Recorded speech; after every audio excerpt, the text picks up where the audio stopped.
You hear me? We hear you now. Go ahead. I got an issue. I want to say it loud and proud. Go right ahead. Okay, I work in the consultancy of Parika here. And when after time we get the two bonus in this month, when the PP take over, we didn't get it until now. The bonus? He didn't get his bonus since his administration took office. Exactly. Kaieteur Radio. Covering Guyana from coast to coast. Demerara and Essequibo 99.1 FM. Berbice 99.5 FM. Kaieteur Radio. The time has now moved on to 12 hours. We will take a short break from the rebroadcast of the Glenelg Show to bring you your main newscast and return with it after your news. So do stay tuned to Kaieteur Radio. This is the news on top of the hour. Live from our studio in Georgetown. Kaieteur Radio, 99.1 FM.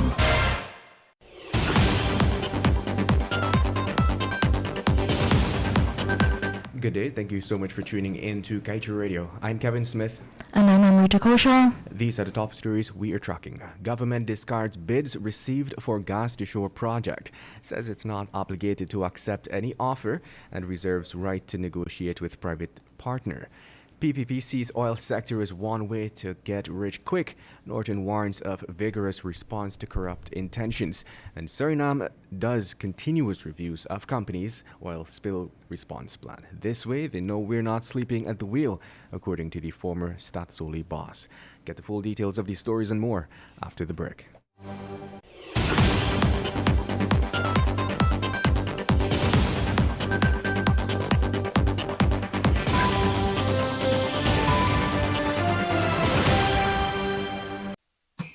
Big this Christmas with a Digicel Prime bundle. Over $20 million in prizes to be won. The more you chat, watch, share, and dance to your favorite Digicel apps, the more chances you have to win. Thousands of shake-to-win prizes, including laptops, tablets, smartphones, cash, data, and credit. Enter to win the grand prize of $5,000 US, a trip for two, or a Samsung Galaxy S21. We are all winners with guaranteed win days. Play along. Buy a Prime bundle in My Digicel to stream and win today with Digicel this Christmas.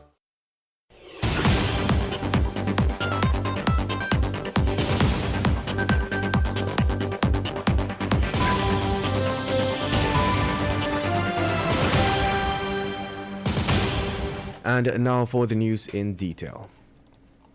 The government has not only discarded the first set of proposals it received in September this year for aspects of the Gas to Shore initiative, but also has completely redesigned the scope of works to now instead build an integrated gas-fired power generation plant, in addition to a natural gas liquids factory.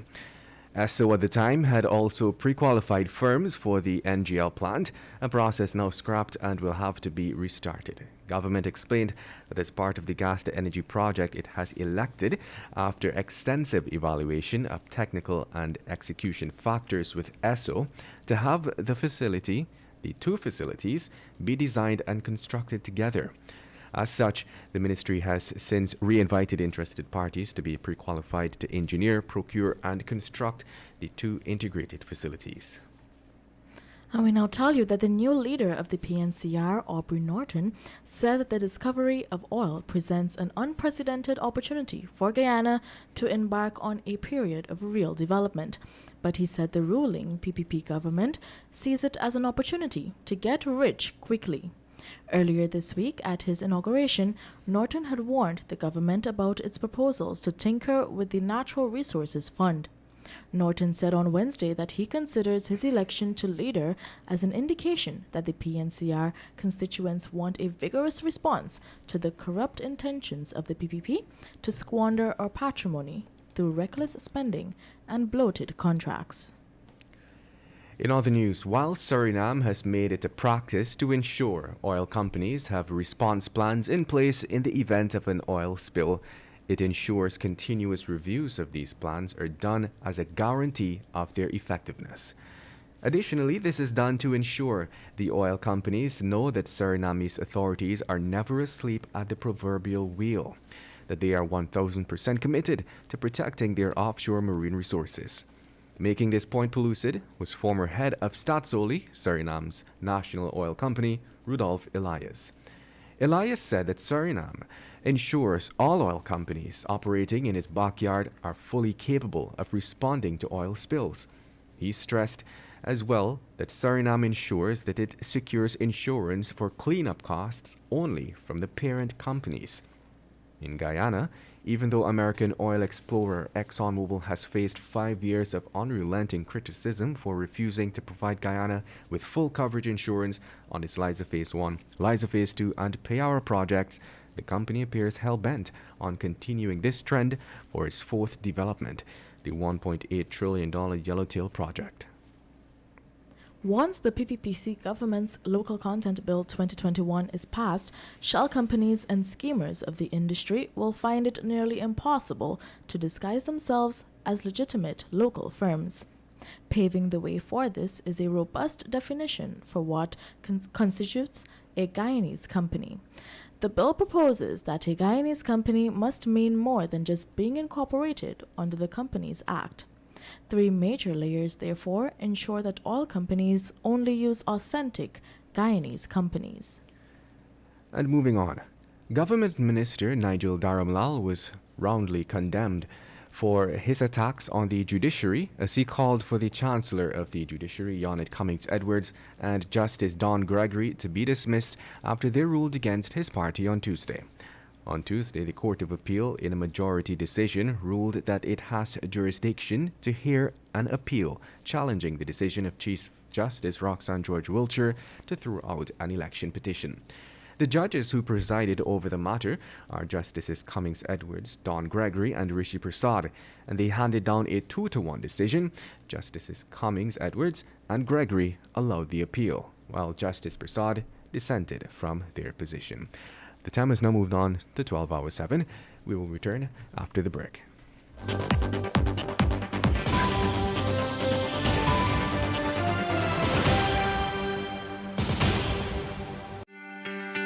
This is GHK Lal inviting you to join me weekdays from Monday to Friday on the National Outlook for commentary on a range of issues. Immediately after the 12 noon and 7 p.m. newscasts on Kaieteur Radio at 99.1 FM and 99.5 FM. Looking forward to you sharing in the conversation. Save big for Christmas with Survival Supermarket's Early Bird Sale. From December the 22nd to the 24th, from 6 a.m. to 9 a.m., you, our customers, will receive a big 10% discount store-wide. Hop in and get shopping. It's Survival Supermarket Early Bird Sale. 10% discount just for you. On December the 22nd to the 24th, from 6 a.m. to 9 a.m. 3 hours of fun for 3 days at our Survival Supermarket Sharp Street branch. Shop Price Smart with Survival.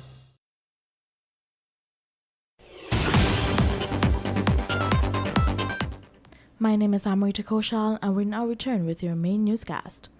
Controversial Chinese firm China Railway First Group Company Limited, who was debarred by the World Bank in 2019 for fraudulent practices, is among 12 contractors awarded contracts to build the new 4-lane Eccles to Great Diamond Highway. On Wednesday, a total of $13.3 billion in contracts were signed by the contractors. It should be noted that this new highway is the continuation of the Mandela to Eccles 4-lane highway, which is almost complete. Minister Kroll noted that once completed, the road will reduce the daily traffic congestion which would normally occur on the East Bank corridor. He noted that over 22,000 households that would be allocated along this new highway will benefit from this project. And moving on, an overseer attached to the Unity Mahaica NDC has resigned after refusing to sign off an unverified drainage work in his community. The former overseer, Bhaskaran Bastio, said that earlier this year he was approached to sign off on a payment voucher, but declined to do so since he was aware that the work was not complete. Bastio explained that the contract was signed between the CEO of the National Drainage and Irrigation Authority, Frederick Flats, and the NDC chair. Get the full details in today's Kaieteur News.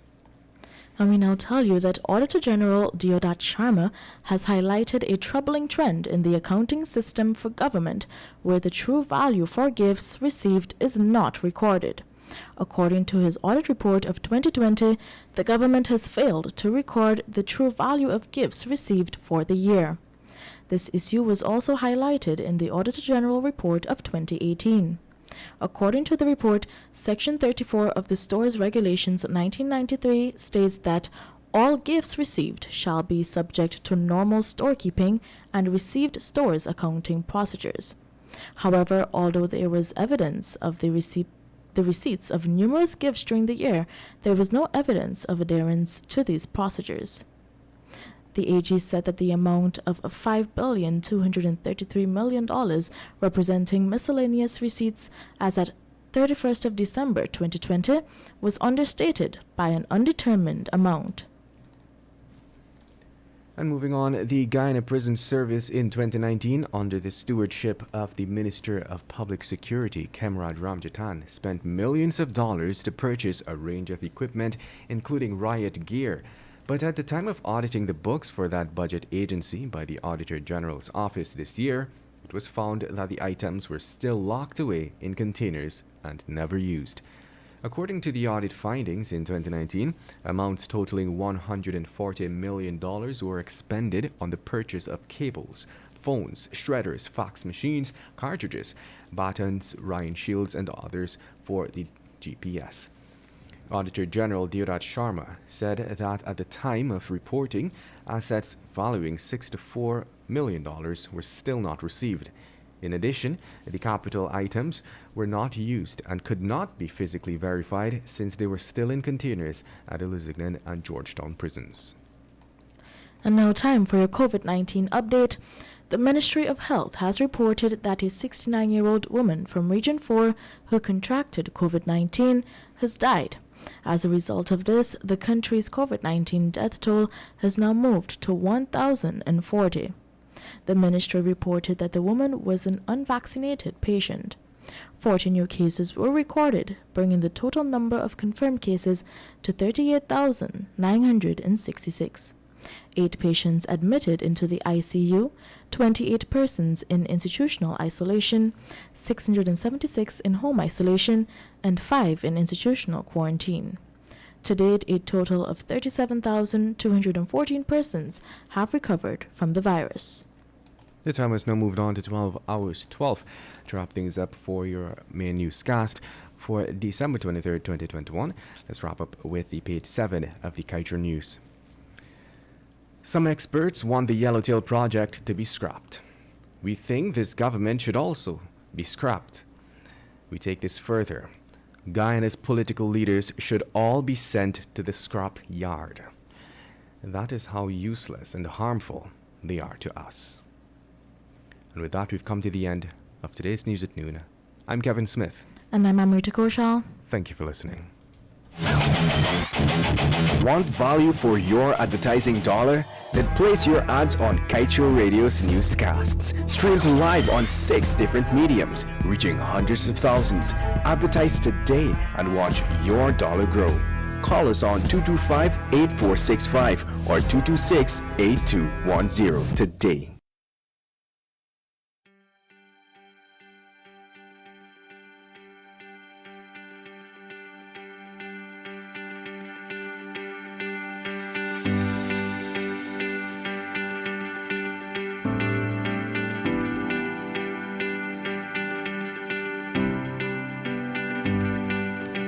It's Thursday, December 23rd.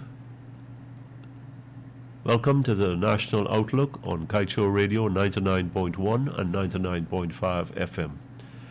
I really should be talking about Christmas. Instead, I've got to talk about the things that keep draining our blood. The things that keep ripping our tongues out and our hearts out. And we, the Guyanese people, sit down here and hear this litany of woes year after year, and things just go merrily along. For the public servants and the politicians, it's Christmas every day. So they couldn't care about the 25th of December or December. They have December every day and month of the year of every year. PPPC, PNC repeatedly ignore remedies to fix flagrant financial violations.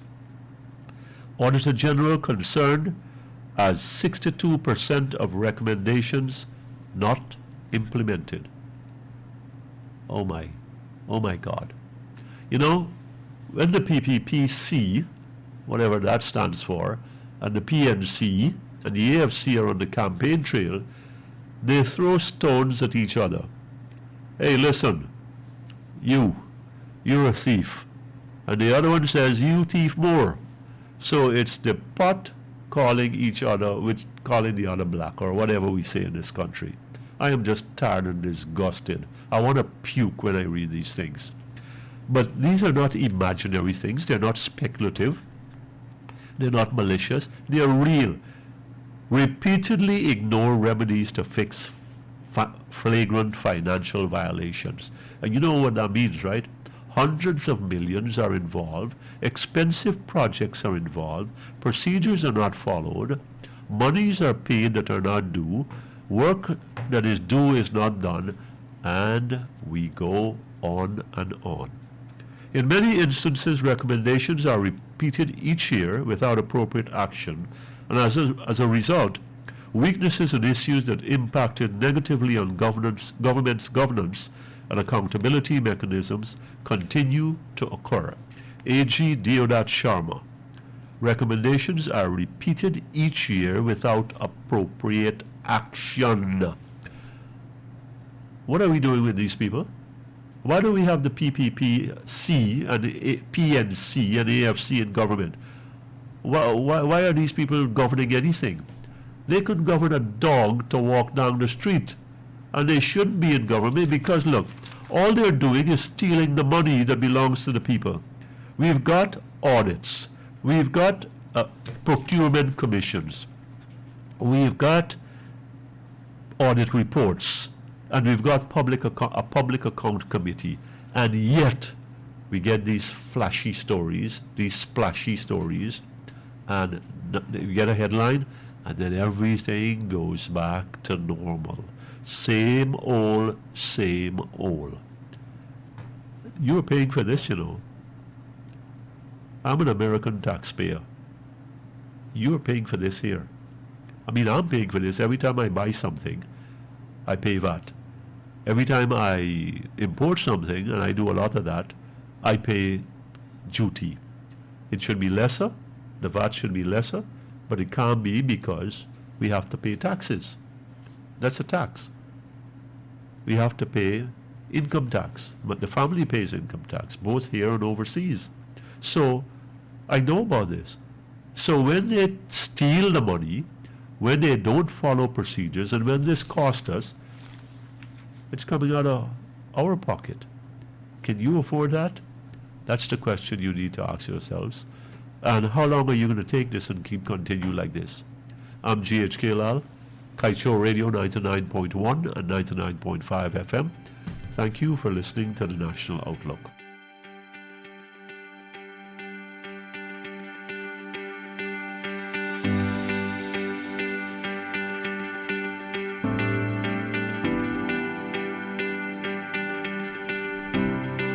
Hours 19, we will now continue with the rebroadcast of the Glenn Lal Show. Please, sir. All right. Thanks. Where was approved PM? We get it 2 years. And when Barajagdi take over, we didn't get it. He said he didn't know what. And we in the Baghdad, in the bush, in the consultancy of Parika. And we have to buy our own ration, everything. And we live in the house where we live in. When the rain falling, we have to dodge from the rain. Thank you, sir. Thank you, caller. Thank you. Yes, it's petty. Caller, good evening. Welcome to the Glenn Lal Show. We have to buy our own ration, everything. We have to cut that call. Please cut that call. Reminding persons that when they call in to please lower the volume of their radio. Caller, good evening. Welcome down to the Glenn Lal Show. Call is now ready for us this evening. Another call is coming through.